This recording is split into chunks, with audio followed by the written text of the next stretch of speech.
Hi friends, I hope you all have revised the different gram-negative organisms up till now, be it the Enterobacteriaceae family, the Vibrio, the non-fermenters, because now we move ahead with our journey and talk about HBB. These are three short organisms, Haemophilus, Bordetella, Brucella. We'll try to keep it short yet effective so that we can solve all the questions. Starting first with Haemophilus, and I've highlighted a few alphabets out here because the most important point about it is that it is oxidase positive. In fact, let me tell you that this entire HBB family is only oxidase positive, and that means we have come to that phase of our preparation where catalase positivity mnemonic space being made is done, urease positive punch kiss is done, oxidase positive is left. So what are all the oxidase positive? And I'm very sorry that I'm giving you a repetition of a mnemonic, but we don't have an option.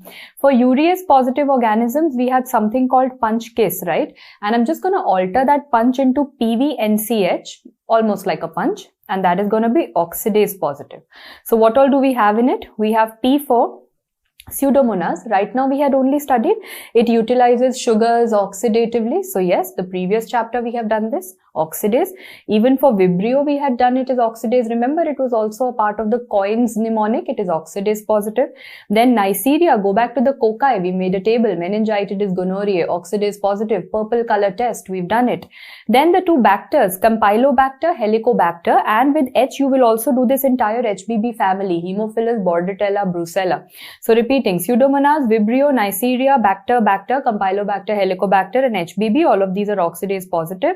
So yes, that is it about. It's a gram-negative organism, oxidase positive. Rest nothing is fancy about it. Non-motile, non-sporing. So coming to the virulence factors. Now before that, which Haemophilus am I first and foremost going to talk about?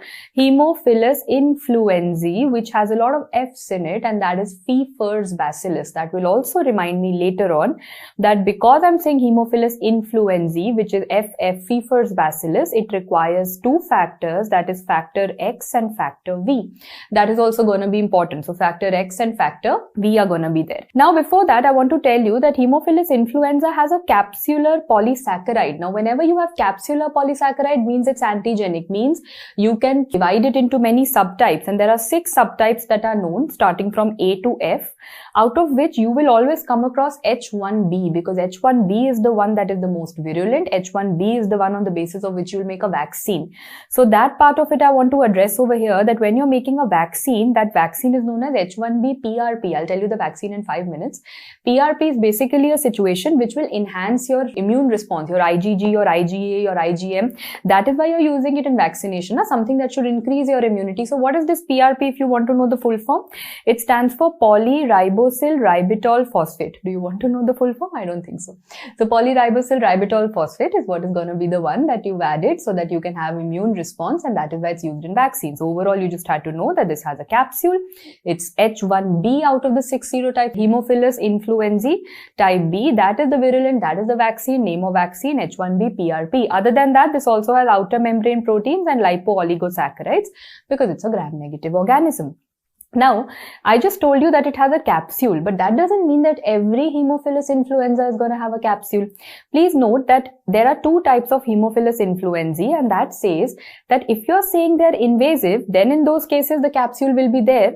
If you're saying they're non-invasive, this means the capsule is not there. So that's why capsule is a virulence marker.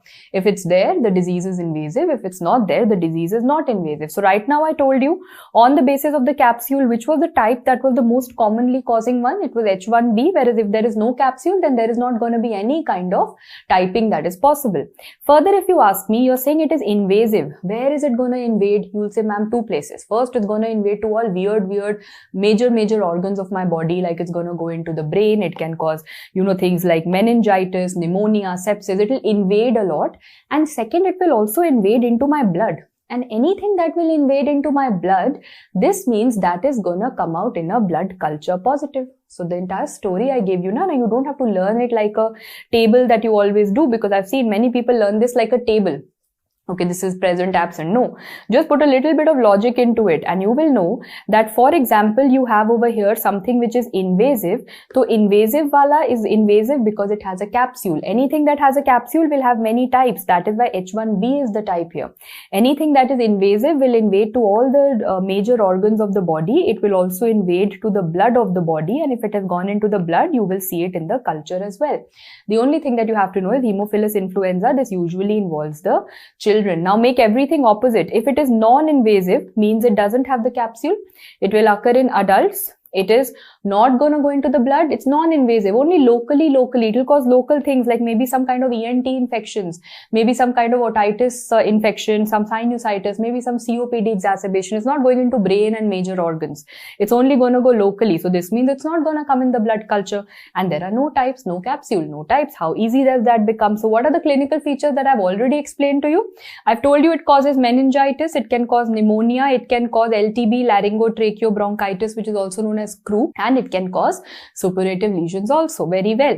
Yes, now we need to know how am I going to take the specimen. So imagine you have a patient of meningitis. You'll take a CSF sample, or you have a case of pneumonia, you'll take a sputum sample. So your sample is going to vary depending on whether blood hai, CSF hai, sputum hai. But what is the precaution is that Haemophilus influenzae is very, very scared of cold. Please do not refrigerate this sample ever. That is why we don't prefer refrigerating a CSF sample, because if it is meningitis caused by H. influenzae, it's not going to show up if you refrigerate it.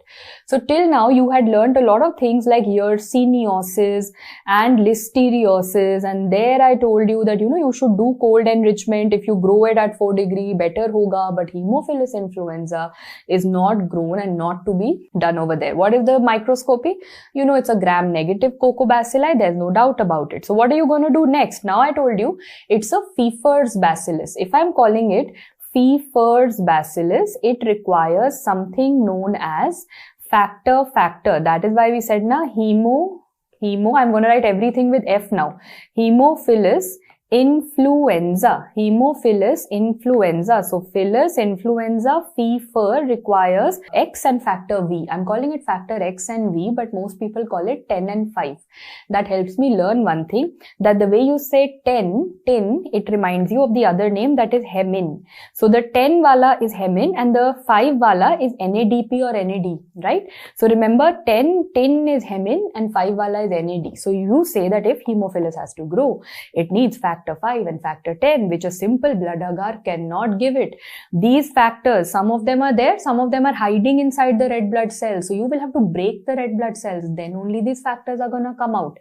So please note, you take a blood agar, and what do? You put a streak of something known as Staphylococcus aureus. If you go back to your first chapter of bacteriology, I've told you, Staphylococcus aureus shows you a narrow zone of hemolysis.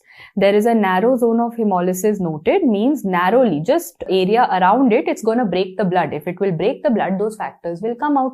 This means Haemophilus will have a party. Haemophilus will say, oh, you mean to say in this much area, narrow zone, the factors are available, factor 5 and 10 or X and V are available. Oh, this means Haemophilus will start growing over here. Can you see these ... Haemophilus has started growing over here. So can I say if this is a Staph aureus, the Haemophilus has basically become like a satellite. If this is the Staph aureus, Haemophilus is growing like a satellite around it. So this process is known as satellitism. Satellitism because of which factors that it is getting provided? Factor 5 and 10, or you can say V and X. Okay. So this was about satellitism. Haemophilus influenza, very, very important test. Now coming to the culture you've done, now you come to the treatment. So of course in the treatment you're going to give antibiotics, you can give ceftriaxone, cefotaxime, right? But the precaution that you have to take is you have to get yourself vaccinated, and you know the vaccine H1B, PRP, I told you na, it will help in immunogenicity. So that is done. Haemophilus influenzae is done. 2 Haemophilus are left. Haemophilus aegypticus, and I'm calling it aegypticus for a reason, because Haemophilus aegypticus is known as Koch, not Koch. So Koch hoga mamu, Koch's bacillus is TB, so not Koch. Koch weak bacillus. It is known as Koch weak. So that is why I am calling it Haemophilus aegypticus. Sirf Koch hota, you would have called it Koch bacillus is TB. I am saying Koch weak bacillus, so that is Haemophilus aegypticus, and it causes something to do with little pink, P and purpura. It causes pink eyes with Brazilian purpuric fever. So this is basically a kind of a conjunctivitis. Pink eyes matlab conjunctivitis. So it causes pink purpuric fever. Pink eyes, purpuric fever. That is what this aegypticus Koch weak bacillus is gonna cause. It's a kind of a conjunctivitis. Next one we come to is Haemophilus ducreyi. Ducreyi is gonna cause chancroid. Ducreyi is gonna cause chancroid. That is a soft sore. You need to find out whether it is painful or painless. So please note, ducreyi has the word crying in it. Someone is crying with pain. So this genital ulcer is a painful genital ulcer. Please note, you very commonly confuse it with syphilis, because syphilis shows you a chancre. Syphilis shows you a chancre which is very, very hard, but the problem is that syphilis mein yaad rakho syphilis. Syphilis wala is gonna be painless, whereas Haemophilus ducreyi is gonna be crying with pain. So this is gonna be painful. So always remember, crying with pain, and ducreyi chancroid, crying with pain. Okay, so what is the culture media? Can you grow it on a regular culture media? No. So ducreyi says, I am crying with pain. You just give me one little bit of chocolate and I'm not going to be happy. You will have to give me some extra energy. I have cried so much. So if you try to grow it in a simple chocolate agar, nahi hone wala. You will have to supplement it with some vitamins. Now, if someone has cried, you feel very exhausted after you cried. Now, medicals to know we cry before and after every exam. So once you cry, you feel very, very drained out emotionally, physically, right? So you don't need chocolates, you need some vitamins. So to grow Haemophilus ducreyi, because of the crying, it needs isovitalix, which is a kind of a growth factor thing containing in the chocolate agar. Now you do a tissue biopsy and staining. You see the very, very famous bipolar staining. Bipolar staining means, again, I have taught you earlier, this is the safety pin appearance that you see, and they are all present like this. Can you see a school of fish? School of fish appearance. I want all of you to make a quick table over here. School of fish appearance is in front of you, but where do you see the fish in stream appearance? Fish in stream appearance was seen in Vibrio cholera, and now of course this confusion will definitely occur. So if you remember, Vibrio cholera had a rice water stool. Kaisa stool tha? It was foul smelling, fishy bad odor, flaky mucus, fatafat matlab sudden onset, and fish in stream. That is how we had learnt it, that Vibrio cholera is flaky stools which are fishy odor, which are fatafat, sudden onset, and fish in stream appearance, whereas school of fish appearance is seen in Haemophilus ducreyi. Finally, how do you do the treatment over here? So please note that the treatment is done by azithromycin. Okay, so the take home message out of this entire thing were two. What kind of an ulcer is it? Painful, painless. So crying with pain, painful. Second, can you grow it on a regular chocolate agar? No, you need some vitamins, isovitalix. And where do you see the fish in stream? So fish in stream, Vibrio cholera. Now, before I end Haemophilus, there is something known as this. What is this? Bhai, das and hum panch. What? I've taken you into such a famous meme, Bhai, then I've taken into, there was a movie called Das, then hum panch was our favorite childhood serial. So then what is this? Why suddenly? Because there is a table that you have in Haemophilus chapter which no one ever reads. Today I will make you read, and after this will, I promise, your favorite table is gonna be this. I can assure you that. So I'll tell you how. I can see a lot of Haemophilus written. Jaldi se ek baar naam pad lo, and after that I will tell you what you need to know. Which are the ones which are gonna show you hemolysis? Common sense. Search for the one which have hemolyticus in the name, because only those show you hemolysis. One table is done. Haemophilus, hemolyticus, parahemolyticus. Which are the ones that require CO2? CO2 का मतलब afro. So Afrophilus requires CO2 and Paraphrophilus requires CO2. So Afro का मतलब होता है that they require CO2. That is also done. Now we will say which of them require factor 10 and 5. That's why I call them 10 and 5. I don't call them X and V, because 10 and 5 will give me mnemonics. So which are the ones which only require factor 10? Only 10. So 10 will remind me of only thus. Thus means ducreyi. Thus is gonna be ducreyi. Which are the ones which require only 5? Panch, hum panch. So panch means All para things, para influenza, para hemolyticus, para Haemophilus, वहां जहां para आएगा, you will say, oh, 5, they need factor 5, where Ducree 10 will come, that needs factor 10, and whatever is left requires both factor 5 and factor 10. So bhai dono 5 and 10 dono bhai basically tells me, now I'll tell you that bhai means both, means Haemophilus H, A and I, search for them. Haemophilus H matlab search for it, Hemolyticus requires both. HA, Haemophilus aegypticus requires both. Haemophilus influenza requires both. So can you all now figure out this table? Hemolyticus that you had, then you had aegypticus, and then you had Haemophilus influenzae. Simple, guys. So bhai ho gaya. Bhai means both the bhai factors are needed. Hemolyticus, aegypticus and influenzae. Now tell me, what do you think Ducree will need? Ducree will only need 10. What do you think the para-influenza will need? Para-hemolyticus will need? Para-Haemophilus will need? Ma'am, all these para things are only gonna need factor 5. I told you it's gonna be your favorite table. Repeat. So the hemolyticus, quick revision of this entire table. The hemolyticus is gonna be seen only by the hemolyticus and the parahemolyticus. CO2 usage is only needed by Haemophilus and Haemophilus.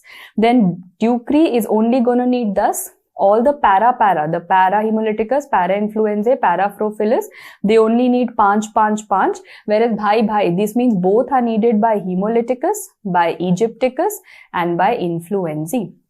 Table is done. Now we can come down to the next part, that along with this Haemophilus, we have something called a Hackett group. What is this Hackett group? Because this is famous, very famous, especially guys in endocarditis. You must have seen in your modified Duke's criteria for infective endocarditis. They can also call respiratory infections and UTI. So Hackett is Haemophilus aggregatibacter. There is Cardiobacterium, Eikenella and Kingella. So there are these different organisms that you have. Again repeating, Haemophilus, Aggregatobacter, Cardiobacterium, whose name keeps on changing all the time, Eikenella and Kingella. These are responsible for causing infective endocarditis. Because Haemophilus comes here, there are also normal mouth commensals, and because Haemophilus comes here, I've got you over.